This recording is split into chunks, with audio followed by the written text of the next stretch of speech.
Conveyor belt sushi restaurants, continuing to satisfy the Japanese desire for sushi. Around noontime, a look inside the restaurant reveals a scene busy with customers. What's the secret to its popularity? Only 90 yen? It's cheap. It tasted good. There are lots of things on the menu. I come around twice a week. Not only the price, but the flavor of the sushi itself and the wide-ranging menu seem to be attracting customers. Japanese people have a deep connection to sushi, but there's a Tanzanian business person involved in the supply and monitoring of the toppings used here. In an import company warehouse on the outskirts of Tokyo was Mr. Sebastian Ernest, who works in the marine products department of Zensho, the company which operates that popular restaurant chain. What's his job like? I procure marine products and then monitor and supply them to the Zensho group.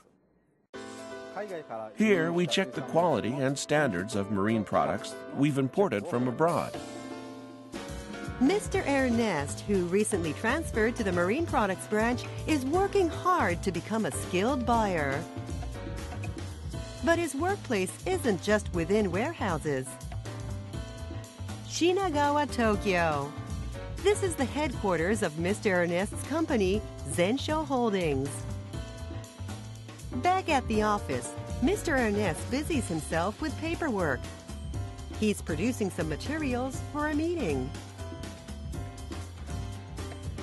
At the meeting, he actively exchanges opinions on procuring new products with his colleagues and bosses.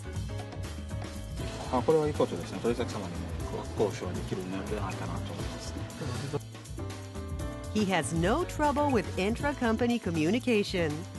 Readily taking advice, his will to become a full-fledged buyer is easy to see. What do his bosses think about him? He's a man of integrity. He works hard and is eager to learn, so people are happy to teach him, and he picks things up quickly. Mr. Ernest examines a coffee package following the meeting. He tells us that there was a certain job he has been tasked with since even before he entered the marine products department. He leads us to a certain location. Come in. This coffee shop is also part of the Zensho chain.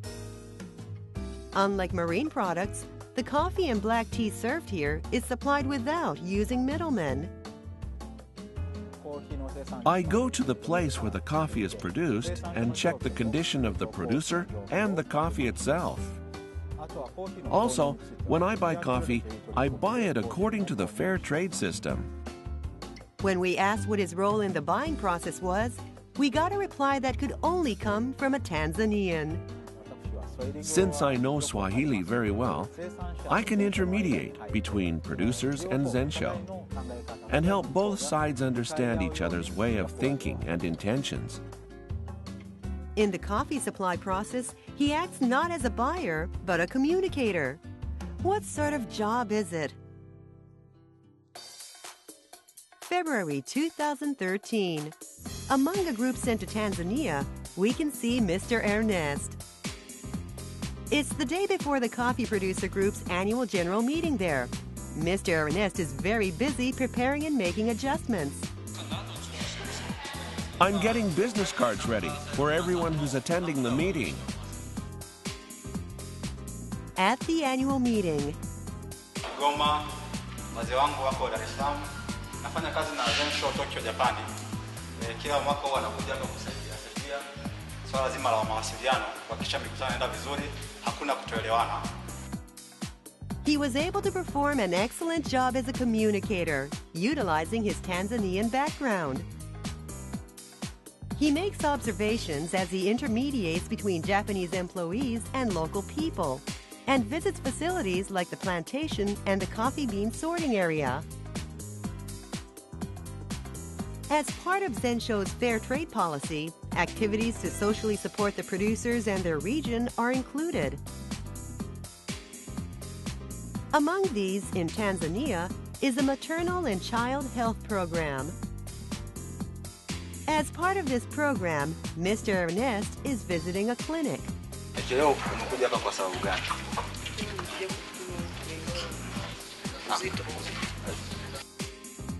Zensho conducts business in a way that balances both company profits and contributions to Africa. Mr. Ernest is working hard as an employee expected to support this effort. His boss has this to say about him.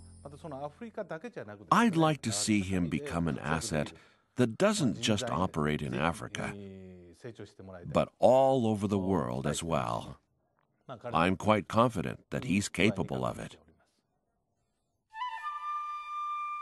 Back in Japan. This is Japan's old capital, Kyoto.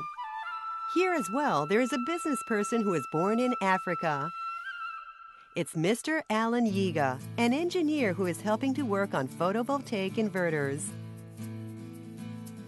Currently, Mr. Yiga is working at Yuasa, a venerable manufacturer and supplier of industrial batteries used for applications such as vehicles and power outage backup. Why is a young man born in Uganda here in Kyoto, working at a high-tech corporation? Japan is at the highest level in the world of high tech. I'd always wanted to study in Japan because of that. After arriving in Japan, Mr. Yiga studied at a vocational school, university, and graduate school. At university, I researched renewable energy and battery-powered hybrid systems. At Yuasa, they have battery technology as well as renewable energy businesses. So I thought it would be the perfect job for me. How does Mr. Yiga's job fit into society? Currently, he is working on photovoltaic inverters. Photovoltaic inverters are used to convert the energy generated by solar panels into a form that can be used in general households. Since there isn't enough power in Japan, there is a growing need for solar panel-related technology. Mr. Yiga continues working day in and day out, knowing that without progress in inverters, it is difficult to spread solar panel usage and make them large-scale. It seems the people around him have high expectations as well. He's working hard every day to become a top engineer. When we meet with foreign clients, he also shows his ability with his engineering and language skills.